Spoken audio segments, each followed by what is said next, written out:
پښتو یګانې: ای، ای، ای، ای، ای.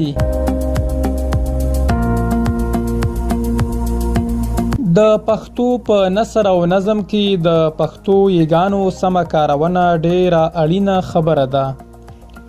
که چیرې څوک په خپلو پښتو لیکنو کې دغه یګانې په سمه توګه ونه کاروي او مراعات یې نه کړي، نو په لوستلو کې ګډوډي رامنځته کیږي او کله کله د پښتو یګانو ناسمه کارونه د یوې غونډلې یا جملې او لیکنې یا متن معنا بدلوي. دغه یګانې که ناسمې وکارول شي، نو د یو ګړی یا مفرد نه ډیر ګړی یا جمع او د ښځینه یا مؤنث نه نارینه یا مذکر جوړولی شي.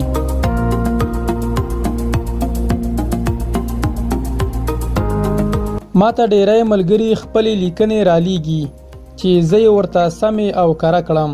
که څه هم دوی د پښتو ژبې ښه لیکوالان دي، خو بیا هم دغه یګانې نه مراعاتوي. حال دا چې د دغو یګانو لیکل او د کارولو لاره یا طریقه ډیره اسانه ده. دلته زه د اغلو او ښاغلو ملګرو د پوهاوي لپاره په لنډه توګه د دغو یګانو یو څو بیلګې راوړم چې دوی ته به بې ګټې نه وي. په پښتو کې موږ 5 ډوله یګانې لرو او هغه دا دي: لومړی بې ټکو یې چې د نرمې یې په نوم یادیږي، هغه دا ده. په یو ګړیزو یا مفردو نارینه نومونو کې یې بیلګې دا دي: زمری، پسرلی، منی، اوړی، منګی، لرګی. په ځینو کړونو یا فعلونو کې هم راځي، لکه ویشلی، ژړلی، خوړلی، لیدلی، کتلی.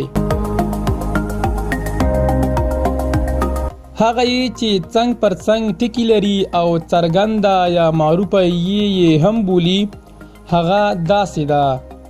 بیلګې یې: هغه یو ګړی یا مفرد نارینه نومونه چې په آی سره پای ته رسیدلی وي، لکه سړی چې ډیر ګړی یا جمع یې سړي دي، منګی چې ډیر ګړی یې منګي دي، زمری چې ډیر ګړی یې زمري دي.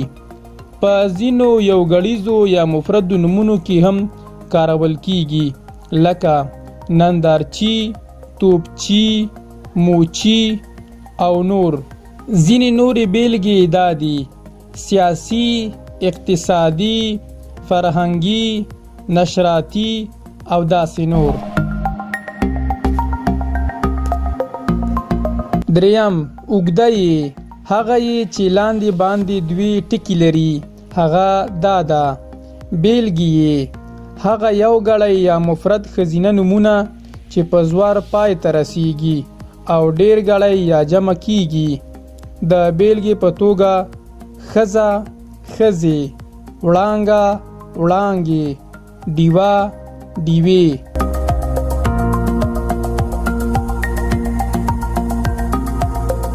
څلورم زورکۍ والا یا لکۍ والا یې، هغه دا ده. بیلګه: وړۍ، شړۍ، سپوږمۍ، ملالۍ، نرۍ، تنکۍ. پنځم حمزه لرونکي یې چې دا ده. دا په ځانګړي ډول د بولۍ یا امر او نهي په کړونو یا فعلونو کې راځي، لکه راشئ، وخورئ، کینئ، پاڅئ، مه راځئ، مه کوئ او نور. لیکنه د ډاکټر لطیف یاد،